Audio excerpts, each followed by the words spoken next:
Everyone. Hello and welcome back to From the Nosebleeds, a podcast brought to you by myself, Walter Limbeck, and Jacob Wetzel. First off, today we're going to look back at what was championship weekend.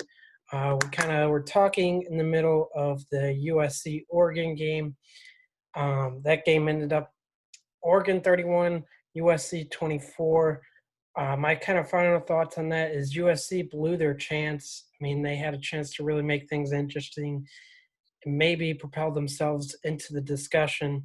Had only six games played, but so did Ohio State. Could have made that argument. Oregon also wasn't even supposed to play the game. They found out they were playing like 3 or 4 days before. Washington was supposed to play, had some COVID issues, had to opt out. So Oregon stepped up and played and ended up winning the Pac-12. So kind of one of the most 2020 things that could happen. Mm-hmm. And I got to think, too, I know going into the year, a lot of USC fans weren't really high on what Todd Helton had done with the program, where the program is right now with him. They're kind of getting tired. And I know this is their first loss, but still, it's USC. They expect championships, not second place. So I think Todd Helton experiment is definitely a little warm on the hot seat. But one thing, too, I know Slovis didn't play great in the game. He still played pretty well, and I think he might be a front runner to watch out for the Heisman next year. Yeah. And then you kind of talking about USC kind of missed their chance, and now they're not playing in a bowl game either. So kind of ending the year on a sour note without an opportunity to kind of right things the right way and everything for them. I mean, Slovis has like shown he's another USC first round quarterback potential in the NFL. I mean, I think with all the quarterbacks that are leaving this year, he's probably going to be the top returning quarterback going into next year. I think it's probably him and like Spencer Rattler and maybe like you think of like a Dylan Gabriel or someone like that too. I mean, there's just like you look at all the quarterbacks leaving this year, he's definitely going to be up at the top of that list on guys that are returning. Yeah, he definitely will be up there and towards that top of the list. I'd also say Sam Howell would be a good one too, coming back for his junior year.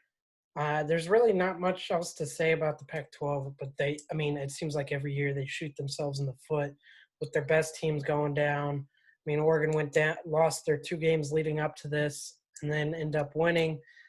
They look decent, but still, I don't know where the league's going right now. It's obviously still Oregon's to lose, but I think in order to really get back into national conversation, you need a team like USC to be playing at their best because that is the biggest name out there. I know Oregon's had some good years, but USC is still the biggest name out there, so they really need them to kind of help prop up that league again.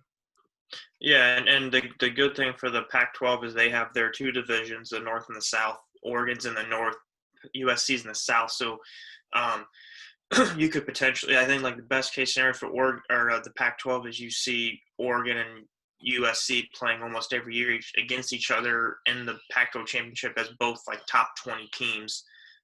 That's kind of like their best case scenario because those are right now are the two biggest names in that conference, like you said. Yeah, so it'll be interesting going forward. Oregon's a young team. USC, we know Slovis is young. They've got some younger talent as well. So it'll be interesting seeing going forward next year, see how Oregon does in their bowl game as well. But next, I'd like to move on to the Mountain West, which, interesting enough, we talked about this team, San Jose State, a really fun team to root for because historically not a very good program, especially at football. Everything that happened with them this year with COVID and everything. And now, they win the Mountain West, beat Boise State, the traditional power in that conference. Just a really good story. And there's actually a story coming out now that the county of Santa Clara, where their university is, might not let them play their bowl game because there are small COVID issues going on within the program. So that'd be a terrible way to end the year. Just have the county step in and tell you, hey, you can't play any more football. But I mean, just a great story. They're a really complete team. Play well on both sides of the ball, and I mean, not the flashiest, not the greatest players or athletes, but they did a good job. They executed their game plan, didn't make too many mistakes. Yeah, they're a team that's relied on their defense, pretty much all year. Their defense has been really good. I think it's maybe even the best in the conference, like statistically, and they held a Boise State offense who's averaging 50-something points a game to 20. So I think that's something they look at as being their strength. Yeah, I mean it'd be tough if they don't get to play their bowl game. I think I think they showed this is their first winning season in like 8 or 9 years or something like that. So I think this is probably the first time they've been to a bowl game since then. And yeah, it would suck if they don't get to play and finish off a great year. But yeah, I mean, you tip your cap to them. Like you said, they've been like we talked about last week.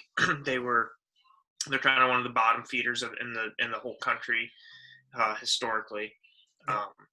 And to finish off your year beating a team like Boise State that everyone looks up to in that conference, and I mean it's a good feeling for them. I gotta think those guys are pumped and want to just keep playing more football, more games, and they have a chance to go beat a pretty good Ball State team. I mean, Ball State's not like a traditional power, but they've had some good years the last few years, so it'd be a good chance for them to win their last 2 games that are against teams that are pretty good in terms of Boise State and Ball State.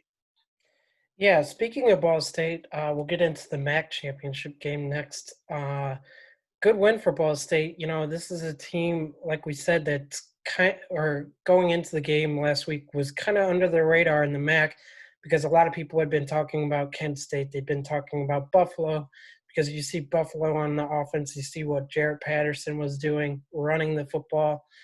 And Ball State, I mean, they lost that first game against Miami, Ohio, down in the last minute or so, and had, pretty much were in that game the whole way, just on the wrong end of the scoreboard.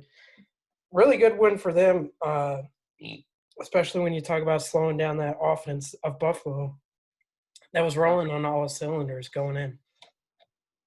Yeah, another team kind of like we talked about with San Jose State, another team that's kind of relied on their defense.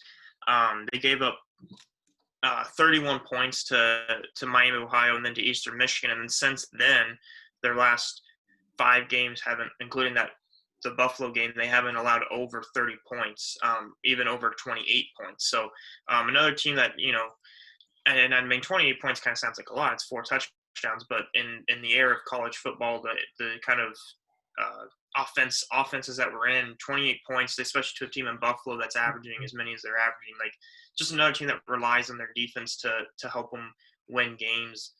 And yeah, it's I mentioned this Friday, but when you look at who Ball State has beaten, I mean they've beaten I think like the three named brands in that conference: Western Michigan, Toledo, and Buffalo. They're kind of the 3 teams that have kind of controlled that conference the last few years, and so it's a good win for them. And it's again same thing with San Jose State. It's just a good team that's kind of under the radar that deserves to finish their season in a bowl game with an opportunity to beat another good team. Yeah, I mean, that game in the first half was kind of wild, a lot of points. Ball State forced some turnovers and stuff like that. Second half, they really shut them down. I know they couldn't move the ball too well offensively, but they didn't need to because their defense really stepped up in a big way. So I think that was a big win for them, big win for the program. Good to see them doing well as well. Next, we'll talk about Conference USA a little bit here. We got Marshall and UAB, another game on Friday, I believe it was, and UAB ended up winning this one, and it was kind of an ugly game. I didn't really watch too much of it, but, I mean, Marshall, their last 2 games were big letdown spots. Their quarterback played poorly in both those games, and, I mean, they just couldn't get things going offensively. And I mean, they only needed like 24 points to win that game. So Yeah, you kind of feel like Marshall. I think I mentioned this on Friday on the last episode. But you kind of just feel like Marshall kind of hit their ceiling, and then have really kind of just come back down to earth. And it seems like they've really struggled. It's not like they're playing, way outside their competition. I mean, they're playing teams that they've been favored against. They're playing teams that they've been, supposed to beat, and they've really struggled. It seems like, and I think they got up to like 16th, and just kind of haven't really done anything since then, but lose. So, but you credit UAB too. I mean, UAB, like, you talk about a story with San Jose State. UAB like shut down their football program like 3 years ago, and are now winning a conference championship. So, as much as you talk about Marshall not living up to their expectations or whatever, you also have to tip your cap to UAB and say, it's pretty remarkable what they've done given all their circumstances in the last 5-6 years that they've gone through. yeah, I mean, that is pretty remarkable. I remember when they shut down the football program, there was a lot of upset people out there in Birmingham, Alabama. But, to get back this quickly to this level of football is very good for them. Last thing about Marshall that I kind of want to hit on too is, I mean, we talked about they were favored in all of these games, and then letting down in those positions. I mean, they had a game earlier this year against App State that they were underdogs in, and they ended up winning 17-7. So, I mean, the offense wasn't really there all year. Last year, they were a much faster paced and higher scoring team. And the offense really kind of let them down in the bigger games that they needed them to step up in. But now we'll move into our last group of 5 conference before we get into the bigger conferences, and that is Cincy Tulsa. Cincy squeaked by in this one. I mean, we talked about it on Friday. Tulsa is a really pesky team this year, never really goes away, especially when you think they're going to go away. I mean, it looked at halftime like Cincinnati was starting to get things going offensively. They're slowing Tulsa down on offense. And it looked like in the second half they were going to pull their usual second half where they pull away. Tulsa never really let them pull away. They, fought with them till the end, played really well defensively in the second half, kept this thing interesting throughout. Cincinnati kicks a game-winning field goal with little time left to win the AAC and eventually clinch their spot in the New Year's Six Bowl against Georgia. Yeah, I didn't watch a ton of this game, but it just seemed like every time I was watching it, just seemed like it just kind of was a sloppy game. I know the weather conditions weren't great, but you just kind of you go through the like play-by-play on kind of how the game. Early. U.S. Cellular is giving away the latest phones for free with no hidden requirements, so I did not want to miss it. Actually, sorry. 4 minutes to play. Freaking ad on the side of ESPN started playing. But you go through and it's interception, missed field goal, fumble, missed field goal, interception, turnover on downs, and missed field goal. Like it was a sloppy game, and I think when you look at it, Tulsa had their opportunities. Tulsa had chances to win this game, and whoever, I don't know who Tulsa plays in their bowl game, but like that, it's going to be another game where Tulsa probably does what they've done all year, which is just hang around and has their opportunities to win these games. And it was a game where I think like Cincinnati needed to come out and obviously win, but they needed to make a statement and show that they were deserved of that top 10 ranking that they were at. And I think it just also speaks more about how good Tulsa is this year. I think people kind of are discrediting them for how good they actually are this year, because they had opportunities to win at Cincinnati in bad conditions, and they ended up not being able to make the most of those opportunities. Not only that, they had a chance at the beginning of the year to beat Oklahoma State at Oklahoma State. I think people also forget about that. Tulsa is also a team. I know the state of the AAC a little better, a little closer to home for me, but they're a team that doesn't necessarily recruit very well compared to the other teams in the conference. When you talk about recruiting in the AAC, usually it's UCF, Cincy, Houston, Memphis, and like SMU. Those are your teams that are going to recruit pretty well at a higher level for a group of 5 team. Tulsa is usually one of the lower teams at recruiting. So they don't necessarily get the best prospects, but they're getting the most out of their guys. They're playing a certain type of football that benefits the players that they do have.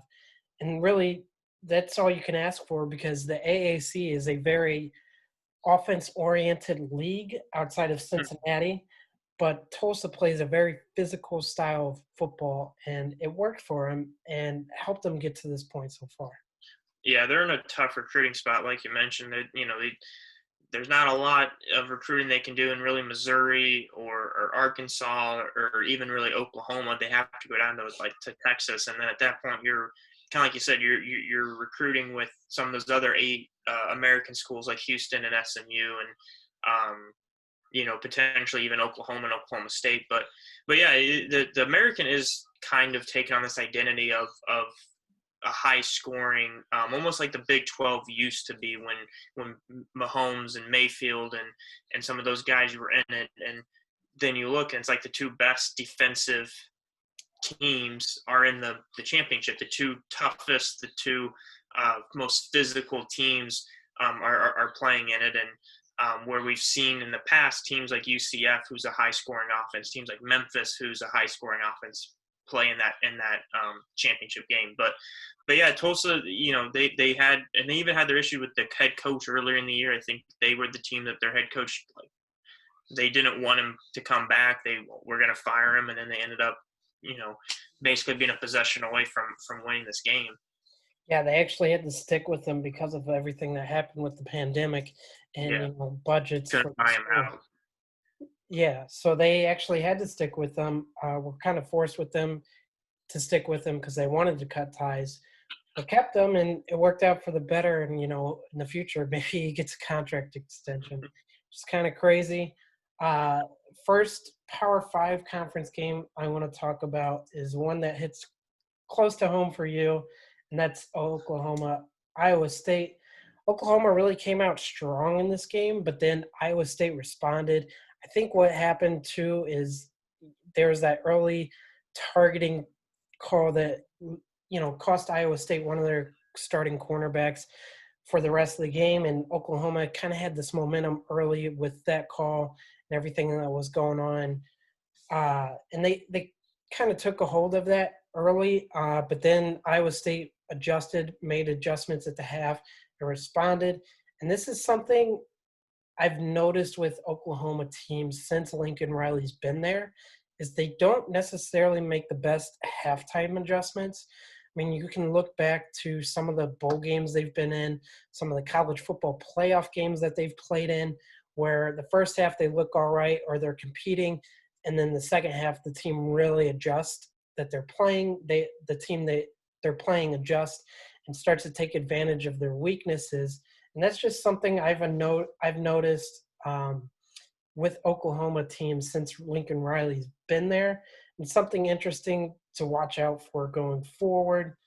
In Iowa State, I mean, it sucks to say, but they ultimately, I think they beat themselves. They had one too many turnovers, one too many mistakes, and really just kind of cost them a game there. They really, though, in that second half, I think they played better than Oklahoma did. And I think if it was a little bit longer, if they could have extended the game to overtime, they probably would have came out on top. Yeah, it's a tough game. Being an Iowa State fan, it obviously still stings because this is the first time Iowa State's made the conference championship and everything like that. But yeah, I mean they dug themselves too deep of a hole to come out of to start with. And then there was the big play of the game was at the end of the first half. They I believe it was 17-7. Iowa State had just scored. They were going to try and go into the half down 10, get the ball back, chance to make it a one-possession game after their first possession the second half. Special teams have been a problem all year for Iowa State, and they kick the ball deep. Oklahoma returns it to the 40 with like a minute and a half left, and now you give Oklahoma a shortened field, chance to put points on the board before halftime. They ended up scoring a touchdown with about 20-something seconds left, and that was kind of because Iowa State was down early in Ames to Oklahoma beginning of the year. They've been down in games this year and have come back. They're kind of like Tulsa. They find a way to come back and at least be in the ball game. But that play where Oklahoma went up into halftime 24-7 was kind of the kind of nail in the coffin. It felt like it was like you know Oklahoma had been playing really good defensively. They were moving the ball offensively. It was like I don't know if Iowa State can come back from this big of a deficit. We mentioned on Friday Oklahoma got some guys back on defense. I said it was going to be Iowa State's offensive line against that Oklahoma defensive line. Oklahoma came out and kind of just punched Iowa State in the mouth with that defensive line at the beginning of the game. Iowa State got things going offensively. They figured out how to protect and get the run game going, and then Oklahoma eventually that defensive line just won out at the end. But I mean, Iowa State had opportunity, like they had their chances. They committed too many turnovers. They had too many special teams errors with that kick return, and then the kick return at the end of the game. Iowa State scores, make it a 3-point ball game, and then they give up a kick return again to like the 50-yard line, and they were able to still hold to a field goal. But that was an opportunity where instead of being down 6, you're only down 3, and maybe get the ball back, on your own 30 or 35. But yeah, it definitely was a game where I think Iowa State outplayed Oklahoma in the second half, and that's why they had the opportunity there at the end to win. But the targeting call is something I want to bring up with you because I saw a lot of comments on Twitter, kind of heard a lot of people's opinions on this. By the wording of the rule, it's a targeting call. He's technically a defenseless receiver, which I still don't understand that rule, because if you have the ball and you're a ball carrier like he was making a catch on the play, if you're not down yet, I don't get how you're a defenseless receiver. So that's kind of my first issue with it. But number two, Akeem Young was the Iowa State player who never led with his head. He went all shoulder, and he went low like you are told to do as a defender. But the Oklahoma player, it's Bob Stoops' kid, was falling down, and he got hit in the head. I get by the wording of the rule that is targeting, but I don't agree. I don't agree with the fact that, one, you should be ejected for that, and two, I don't agree with the fact of a play like that where it was clearly him not trying to hurt the guy or like have any sort of intention to lead with the helmet or anything like that. Why does he get ejected for that? That just doesn't, like, I don't really understand why there has to be an ejection, or if they're going to review it, why can't they need to change the rule to being, okay, yes, that's targeting. It's 15 yards. That's his first targeting, kind of like the flagrant in basketball. You get 2 of them, or the unsportsmanlike conduct in football, you get 2 of them. Give the player, review it and say, this is targeting, but it's not the worst targeting we can have. It's not that. It's a football play at the end of the day. That's his first targeting. Because then you look, there was a bad face mask on Brock Purdy later in the game that was like just as egregious and dangerous of a play. Now, obviously, that's also not intentional. That was an accidental play.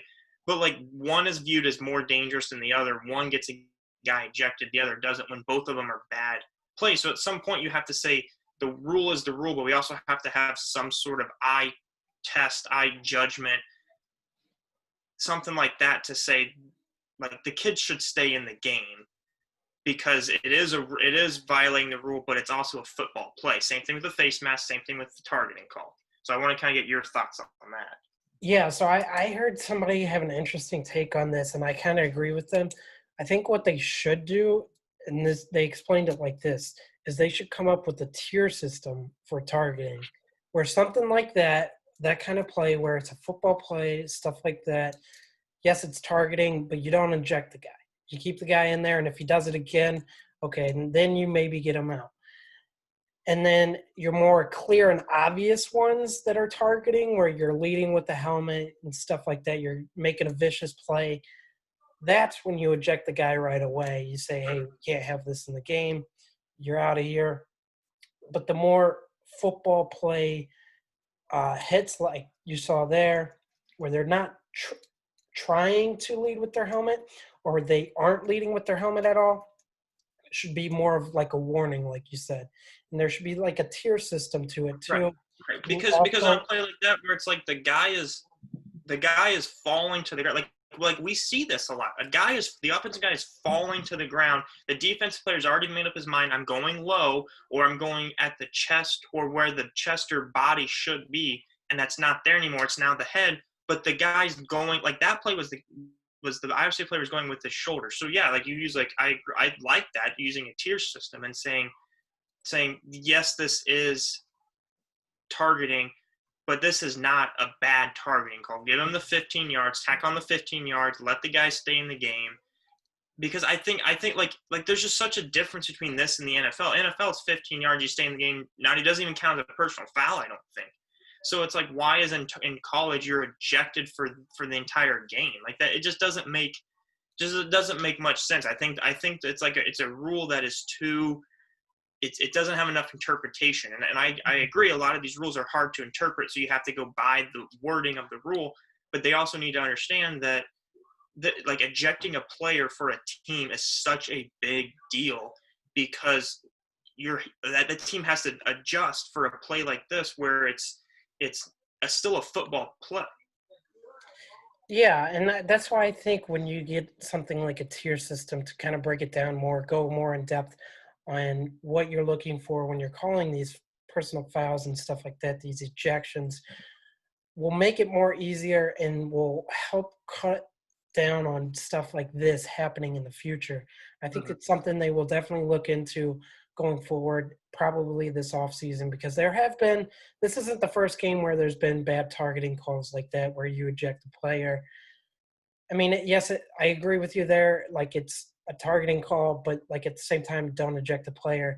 And I think there's been more of that where they're like, okay, yeah, call the foul, but don't eject the player, especially if they're making a football move, or especially if a guy is in the process of falling down, because once you commit, it is very hard to stop Right. when you're committing. Right, So and especially if you're supposed to lead with your shoulder and your head's turned away from the play to not to lead with your helmet, like you're not seeing what is happening. And yeah, and especially like you're already reviewing the play. Like all targeting calls are automatically reviewed, which is why they called the targeting in the first place, so they can go review it. So why not just add on that tier system and just, I mean, it's the same thing with like the process of a catch. Like it should be pretty obvious. And this is a discussion for another day of how long replay and officials take to replay things, but it's like same thing with the catch. If you can't tell in the first 2 or 3 looks of something if it's something's a catch or not, then just go with what was called on the field. Same thing with targeting. If you can tell in the first 2 or 3 replays, okay, that's targeting, that's not targeting, then it should speed up the whole process if you have to look at it anyway. yeah, I agree with you there. And I mean, those are some things that we could get into in like the off season, some of the rule changes and stuff like that they should probably take a look at. But the next game I actually want to get into is the Ohio State game. They went kind of ugly. The play calling was very poor to start the game. And it was very obvious to everybody watching that Ohio State was having success running the ball, but yet Ryan Day took so long to realize it. And, where they could have dominated this game from start to finish if they ran the ball and stuck with the run. Whereas instead, Northwestern hung around for a long time, and they didn't really pull away until late because he was so reliant on, we got to spread the ball out, we got to do this and that. So I think it's an ugly win, and it didn't look great. Ohio State didn't look great, certainly. That defense looked all right, but, I mean, you're playing a defensive team in Northwestern who likes to run the ball. So I don't think it was too big of a challenge for him defensively. I just had problems really with the play calling because, I mean, it seemed like everybody who was watching knew Ohio State's dominating the line of scrimmage, and they're running with success, why aren't they running more? Yeah, I agree with you too. I think that was kind of an issue.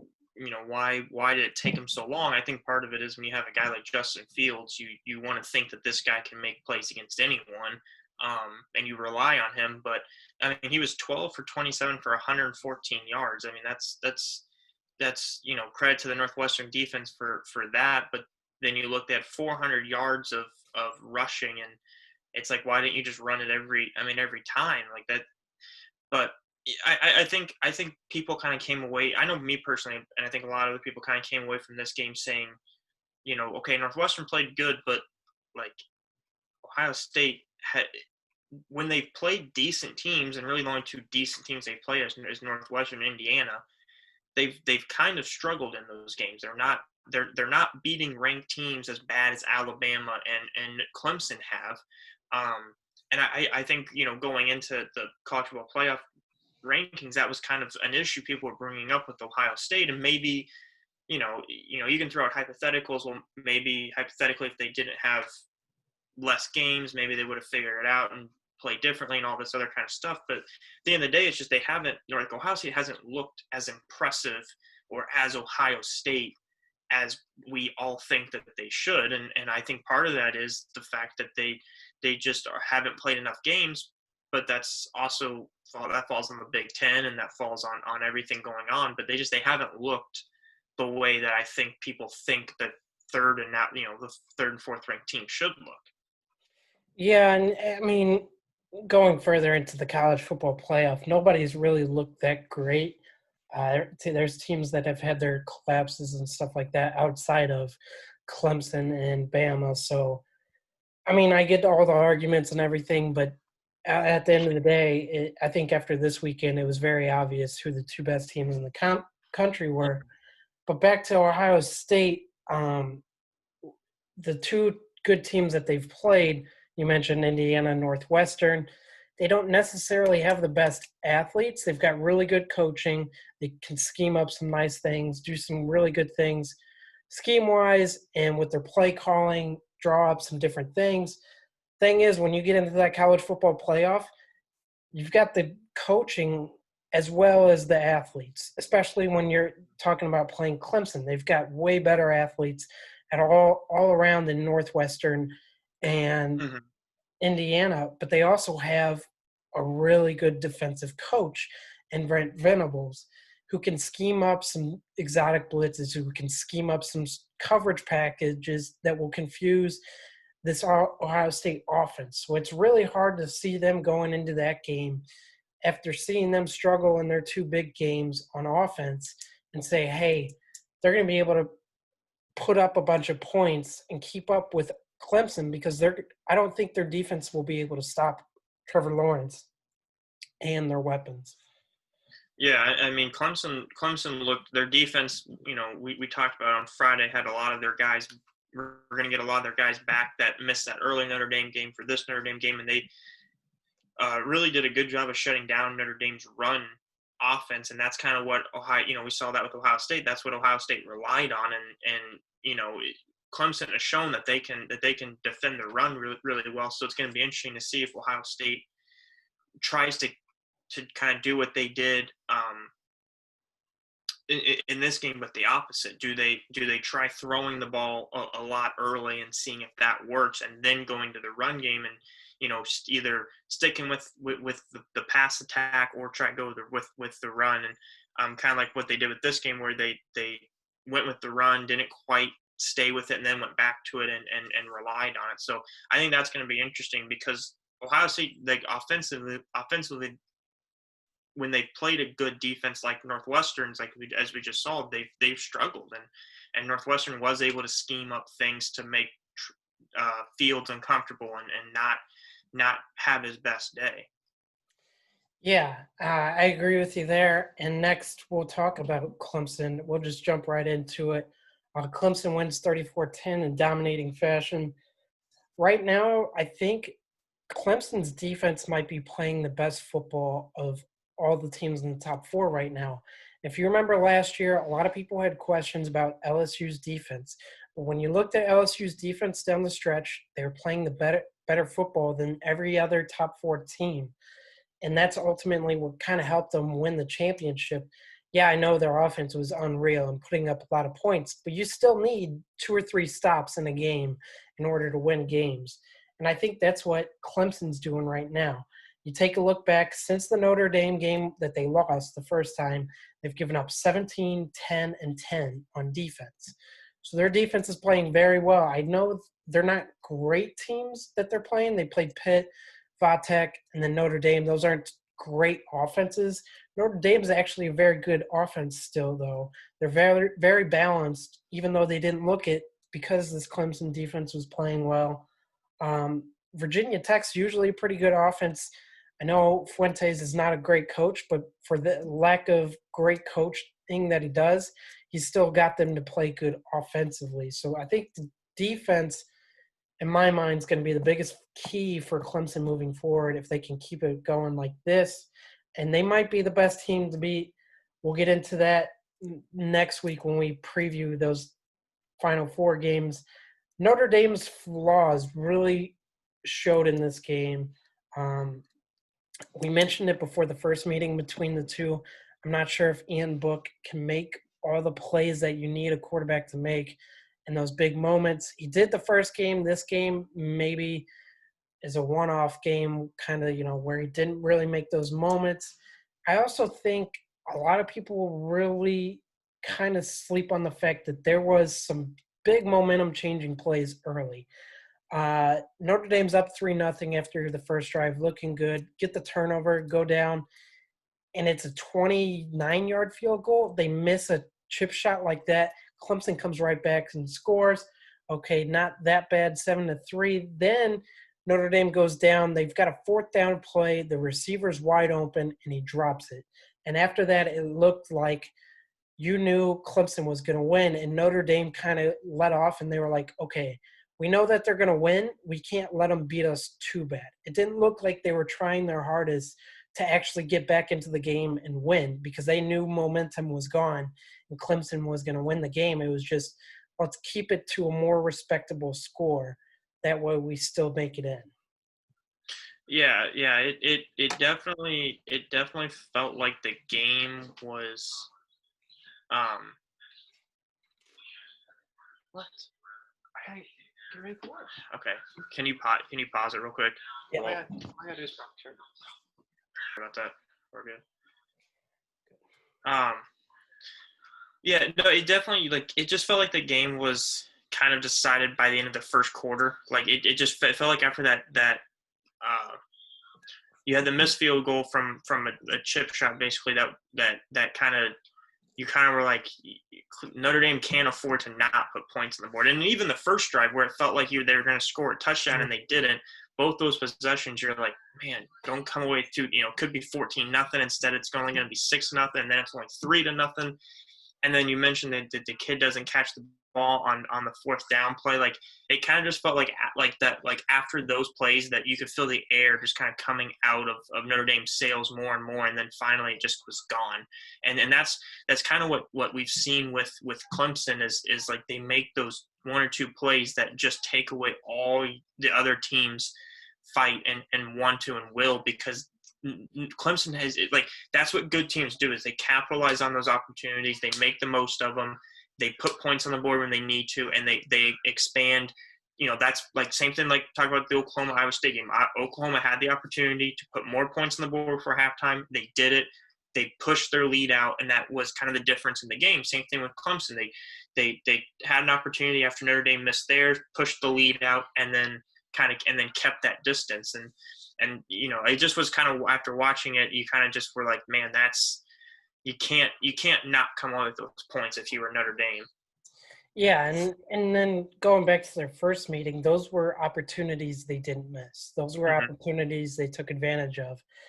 And that's what and they got the turnovers, and they got, like you mentioned, those like you mentioned, big play, game-changing plays that they couldn't get in this game. I mean, like, you think back to the first game, there was the fumble return for a touchdown. There was plays. There was a lot of sack. Notre Dame got some sacks on the quarterback. There wasn't those kind of plays, and that's huge for a team like Notre Dame, who especially when you're struggling offensively, kind of like they did. Yeah, and even going back to that first game too again, Ian Book had that big fumble down in the goal or on the goal to go situation, but they responded positively. And it seemed like in this game they didn't really respond positively to those mistakes. I mean, after the missed field goal they did, you have the breakdown in coverage for the one play against Clemson, and they take advantage, score on that.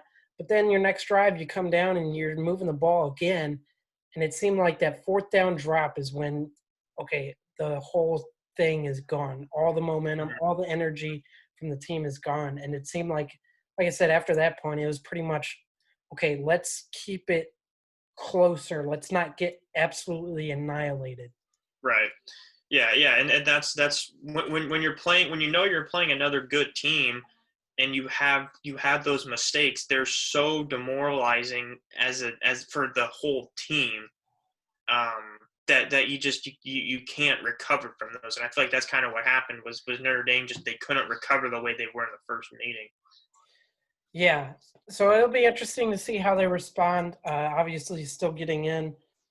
They get Bama, a very good offensive team, and they can't afford the same mistakes they made in that game against Bama. But let's get into Bama and Florida. Bama's offense is awesome. We all know it. We talked about it going into this game. We knew they were going to be good. Talked about Devontae Smith and his route running. I noticed Florida was kind of doubling him, trying to make sure that they wouldn't go to him. And then Bama started to catch on, so they lined Najee out in the slot or match him up with a linebacker, and it was a mismatch right away that they took advantage of.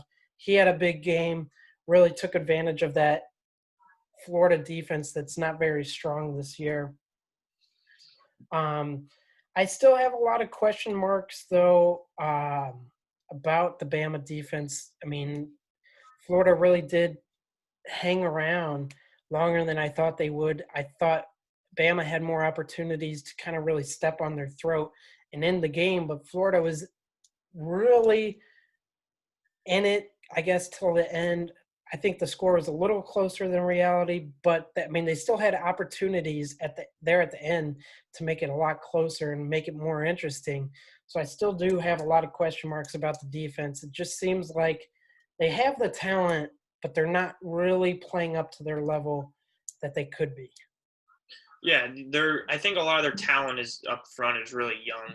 I think their defensive line's pretty young, and it's trying to just figure everything out. But the talent's there; you can see it. Will Anderson is a monster on that defensive line, but he's only a freshman. I came away with this game with two kind of nuggets or takeaways, I guess. I think you knew Florida was going to respond and play better and play maybe their best game of the year, and I think that they did. But I think it shows how good that Florida offense is. I know Alabama's defense has been questionable, but I think Florida showed, like, when they're got all their guys, when they have a game plan, and are focused and are at their best, like their best is really good on that offense. And then I came away with Alabama. Like Steve Sarkisian is such a great offensive coach, and you mentioned it with Najee Harris getting out there. Like some of the route combinations and designs they have with Najee Harris on a linebacker, they weren't like that far out there and like exotic, but all they were was, here we're gonna send everyone going one way, or we're gonna send everyone deep, get Najee on a linebacker. He's just gonna make one move. It's gonna be open right there. He's gonna be gone. And like that, he just did such a great job with that. And I think teams are going to look at him and want him to be a head coach. And but I mean, honestly, like, he has it made there at Alabama. You're going to get the best quarterback. You're going to get the best wide receivers. You're going to get a good offensive line. You're going to get a great running back. You just have to keep the X's and O's to match them.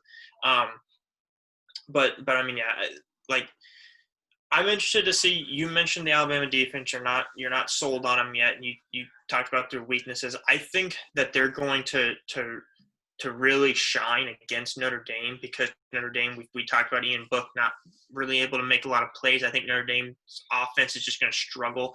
I don't think it's going to be so much getting pressure on the quarterback and getting a lot of sacks. I think it's going to be more, because Notre Dame has a good offensive line, I think it's going to be more they're going to shut down the run game, and they're going to make Ian Book beat them throwing, and you're going to see some interceptions from Ian Book. You're going to see some different things like that. But my thing on what's going to hurt Alabama's defense, because I agree with you, there are a lot of holes in that defense. I think it's going to be when they play Clemson in the championship, a balanced offense. We didn't see a ton of run game from Florida, but we saw a great offensive game plan from Florida throwing the ball. But I think that balanced attack from a team like a Clemson could really hurt Alabama's defense, because they are young, they do have some of those holes, and I agree with you. I don't think that they're up to the Bama level of defense we've seen in the past. So I think a balanced offense is what's going to really hurt them, having to not focus on one thing from the other team.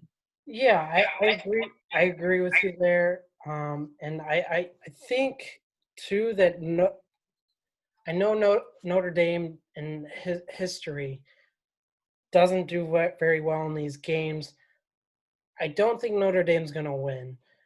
I don't think they'll keep it under 2 touchdowns, but I do think you'll see glimpses of their offense still having success. And again, it's not a great offense. They don't have the skill players that a Florida does. Mm-hmm. They don't have the skill players that even an Ole Miss does. 2 other teams that have put up a lot of points against Bama this year. But I think that they have enough and they have enough of that balance to where they're still going to cause them problems on defense. You mentioned the young offensive line. They have a very good corner. He's a shutdown corner. But the other side, the corner's not up to the same level as I think his name's Sustain or something. What? Certain. Yeah. He's a very good corner, but on the other side, it's not as good. So you can take advantage. Notre Dame also has some big tight ends that they like to throw to. So it'll be interesting to see how the linebackers line up. So I'm not saying Notre Dame's going to win. I don't think they're going to even really be that close, but I think you're still going to see examples of, hey, there's this flaw to this defense, and there are holes to this defense. That question, I also think Florida did a great job of exposing that too, because they had Sustain on Pitts most of the game, and they shut down Pitts. But then they went to their wide receiver, Tooney, and he had a big game. And I think going back to Sark, how you're talking about him scheming up plays and stuff like that, I think the best thing that he does for the Alabama offense is he keeps it very simple for Mac Jones. Get your playmakers, your skill guys, the ball in their hands with space. Let them go to work, because you have the best skill players in the country. There's no doubt about that. I know they missed Jalen Waddle, but you've got Mechie, who's been stepping up since he's been injured. You've got Devontae Smith, talked about it, very crisp route runner. But after he runs the route, he catches that ball, and he's trying to do more. He's in space trying to make guys miss, do more. So I think the best thing they do offensively is let their skill guys do most of the work. And you saw it with Najee Harris. They let him get in space nonstop up against Florida, and Florida just couldn't stay with them. So. Yeah. I mean, I don't think there's a defense that can stop Alabama. I think Clemson has the best defense out of the 4 teams, and they're just going to hope to slow them down enough to be able to have an opportunity in the game to win it with Trevor Lawrence. But yeah, I think Alabama, like, you look at some of the teams that they have that have at least scored points on them. It's been Georgia, who's got a good balanced offense, and it's teams like Ole Miss and Texas A&M, who at least have weapons and athletes and guys who can make plays. I don't think Notre Dame has that compared to Alabama's guys. And I think I just think that Alabama's defense has not been up to snuff, but I still think there are a lot of holes, but I still think their defense is so young and just so talented that they're still going to be a hard defense to score on for a team like Notre Dame, who just doesn't have a high-powered offense that we've seen hurt Alabama. Yeah, I agree with you. I just think that they will still show the holes. I know they're Hmm. not gonna I'm not saying they're necessarily gonna go out there and score 30, 40 points. I think they're gonna be able to show and pinpoint on those holes, kind of Yeah, take yeah, advantage of yeah, them. great, yeah. But I certainly don't think they have the offense to keep up with them. But that'll be interesting, and we'll talk more about those college football playoff games next week because as we get closer to those, I kind of just wanted to do a little quick bowl preview of the games coming before then. You've got a good one tonight, UCF BYU. That'll be a good game. Could be potential for a lot of points. You've actually got Nevada going on right now against Tulane. Nevada's a good team. Tulane's a frisky team. Not great, but they're decent. Another team out of the AAC. And then some other bowls that I'm looking forward to that I have written down here. I was actually looking forward to that UAB bowl for him. I mean, you mentioned the story and everything, but now it looks like South Carolina, I think they were playing, is actually opting out because they've got COVID issues. I'm looking forward to Marshall Buffalo. These are two teams that lost their conference championship, but two good teams. Should be an interesting game, in my opinion. Could see a really good running back there. Also go against a really good defense in Marshall. Liberty Coastal, this was supposed to be a game in the regular season. Didn't end up happening. Now it's getting played in the bowl season. Could be a lot of points in that one. Should be interesting to see how Coastal responds. They might feel slighted by the last rankings. My last two games that I'm looking forward to leading up before the college football playoffs and those like New Year's Six Bowls are Oklahoma State against Miami, two teams that kind of fell down the stretch, but had good seasons. They could still end on a high note. Two teams that can kind of build off their bowl game. Last one is Texas, Colorado. I think it's an interesting matchup when you look at the two different styles of the teams. One's a more high-paced, spread them out offense. And the other is a more physical, ground you, pound you offense. Yeah, I mean, I like that you're pretty much excited for all the bowl games because you pretty much just listed all of them between now and January and Well, the you college only got like playoff. 10 bowls or 12 bowls. There's some Uh, out there that I don't think are too interesting, but no, but no, I agree. There's a lot. I'm really excited for the Liberty Coastal Carolina game. I think it's kind of been a theme of our show to kind of like watching the dogs, the teams that like these two teams that have had good seasons that against some higher competition. So I'm excited to watch that game. The BYU Central Florida game tonight. I'm excited for that game. I did end up taking the over of like 70 something points. I don't know if it'll get up that high, but I feel like you kind of have to take the over with those two offenses.